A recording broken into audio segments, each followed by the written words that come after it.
किसान साथियों, अगर आपने भी गेहूं की खेती कर रखी है तो आज आपको गेहूं के अंदर पहले पानी पर कौन कौन से खाद लगेंगे जिससे आपको बढ़िया रिजल्ट मिलेगा और आपका जो पैसा है वो बचेगा, क्योंकि किसानों का पैसा बहुत ही मेहनत की कमाई होती है।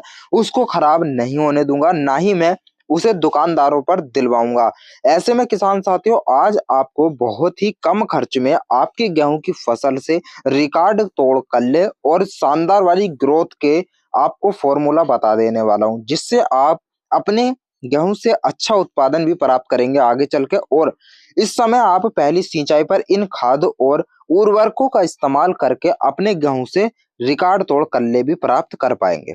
किसान साथियों, पूरी जानकारी आपको इस वीडियो में दूंगा, खाद से लेकर के सिंचाई के बारे में भी। तो इस वीडियो को आप पूरा लास्ट तक जरूर से देखना। नमस्कार किसान साथियों, चलिए शुरू करते हैं आज की इस शानदार वीडियो को। देखिए किसान साथियों, सबसे पहले हम बात करेंगे सिंचाई से। जैसे हमारे गेहूं के अंदर सिंचाई की आवश्यकता हर क्षेत्र के अनुसार अलग अलग समय पर होती है। जैसे हमारे कुछ क्षेत्रों पर हल्की बलुई दोमट मिट्टी होती है, उस जगह पर जो सिंचाई की आवश्यकता है वो थोड़ा जल्दी हो जाती है। लेकिन किसान साथियों, हमारा जो पौधा है उसकी बुआई करने के लगभग 22 से 25 या 30 दिन के अंदर में हमें पानी जो है जरूर से चला देना चाहिए, क्योंकि इसका चलाने का एक जो साइंटिफिक रीजन है वो ये है कि इस समय पर हमारे गेहूं के पौधे के अंदर CRI क्या है, एक शॉर्ट फॉर्म है जिसकी फुल फॉर्म आपको मैं बता देता हूँ। इसका मतलब होता है क्राउन रूट्स इनिटेशन। इसमें होता क्या है, हमारे पौधे के अंदर जो नई ग्रोथ है जड़ों की वो शुरू हो जाती है और नई नई जड़ें हमारे पौधे के अंदर निकलने लगती हैं। उस समय पर अगर हम अपने पौधे के अंदर गेहूं में पानी ना दें तो हमारे पौधे के अंदर कल्लों का विकास नहीं हो पाएगा। इसलिए अगर हम लगभग 22 से 30 दिन के अंदर अपने गेहूं की सिंचाई कर देते हैं तो हमारे पौधे के अंदर जो नई नई जड़ें निकल रही होती हैं वो अच्छे से ग्रोथ करती हैं और हमारे पौधे का जो है एक बेहतरीन कल्लों का जो विकास है हमारे पौधे के अंदर से होने लगता है। तो ये तो पानी देने का साइंटिफिक समय और तरीका है जो साइंस के अनुसार बिल्कुल एग्जैक्ट राइट है।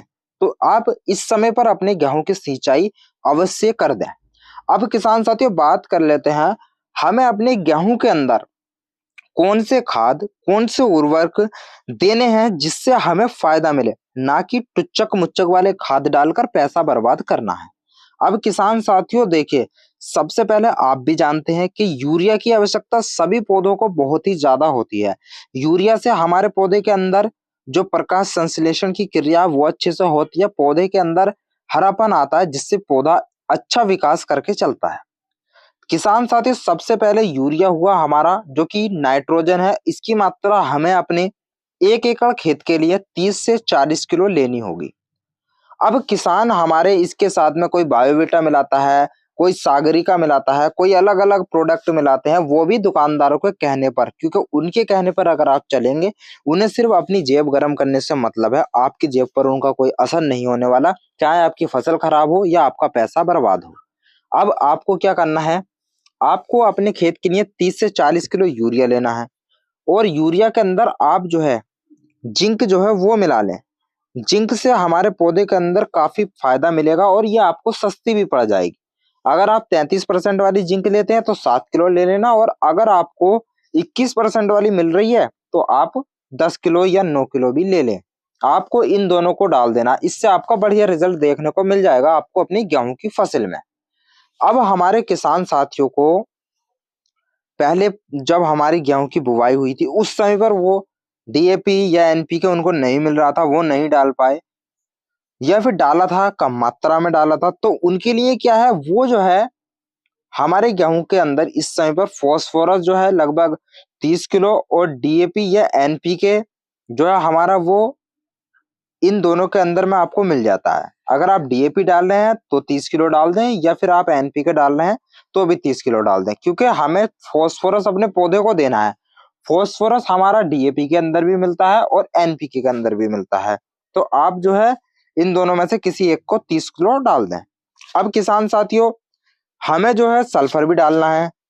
तो सल्फर जो है आप चाहें तो लगभग 3 से 4 किलो सल्फर 80% वाला अपने गेहूं के अंदर डाल दें और सल्फर को जो है इसमें फास्फोरस के साथ जो है वो मिला करके न डालें। फास्फोरस के साथ मिलाकर अगर डाल देते हैं तो रिएक्शन हो जाता है और हमारी जो खाद है वो खराब हो जाती है। वो ना तो फास्फोरस की फायदा हमारे गेहूं को मिलेगा और ना ही जो है हमारे पौधे को जिंक का मिलेगा, ना ही किसी भी चीज का मिलेगा, इसलिए ना ही सल्फर का मिलेगा। तो सबको जो है आपको इनको यूरिया और जिंक को एक बार डाल दें और अगली सिंचाई पर आप सल्फर डाल दें 3 किलो 80% वाली, यूरिया के साथ ही मिलाकर डाल दें तो ही बढ़िया काम होगा।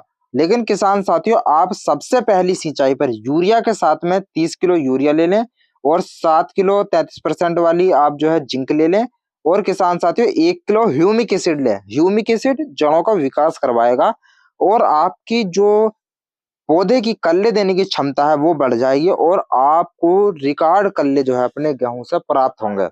बहुत ही बेहतरीन वाले कल्ले आपको अपने पौधे से प्राप्त होंगे और इससे होगा क्या, जड़ों का विकास अच्छे से हो जाता है ह्यूमिक से, तो हमारे पौधे की जड़ें गहराई तक पहुंच जाती हैं और जब आगे चलकर हमारी फसल तैयार हो रही होती है उस समय पर हमारी फसल आड़ी नहीं गिरती है पानी देने की वजह से और हमारा उत्पादन बढ़िया मिलता है। तो इसलिए अभी का लगाया हुआ 1 किलो ह्यूमिक एसिड आपको आगे तक फायदा देगा, इसलिए आप 1 किलो ह्यूमिक एसिड का अपनी फसल के अंदर इस्तेमाल करें।